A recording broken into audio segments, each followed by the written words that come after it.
Keeping bees in the backyard is not for everyone, but it's a trend that's growing and it's growing fast.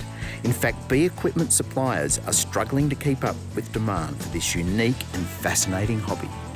I'm a recent convert and I've got to tell you, it's a lot of fun and really very easy. We start off with the brood box, which is the base of the hive. Inside each box is a number of frames and each of them are lined with beeswax. We then add a nucleus. A nucleus consists of a queen bee and around 1,000 worker bees. In 2 to 3 weeks, the brood box will be about 3/4 full.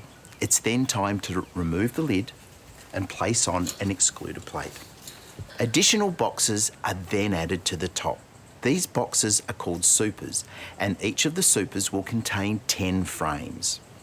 The smaller worker bees will work their way up through the excluder plate, laying down honeycomb and filling them with fresh, sweet honey.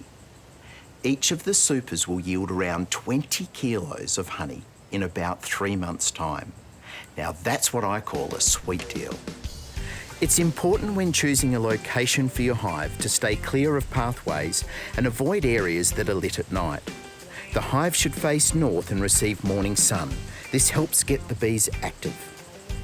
Ideally, it should be protected by a little afternoon shade. Set the hive on several tiers of loosely stacked bricks, topped with a 60cm square cement slab.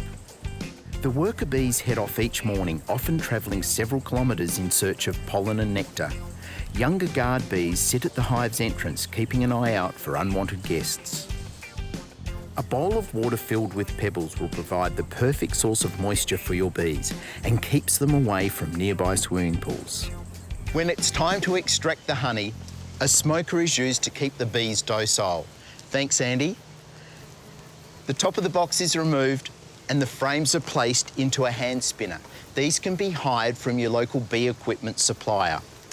We won't be extracting any honey today because this is a very young hive, but you'll be able to see the bees busy at work producing their sweet product. You should always wear proper gloves, a veil and long-sleeve shirt and pants. A permit for keeping bees is available from the Department of Agriculture, and it's important to check requirements with your local shire.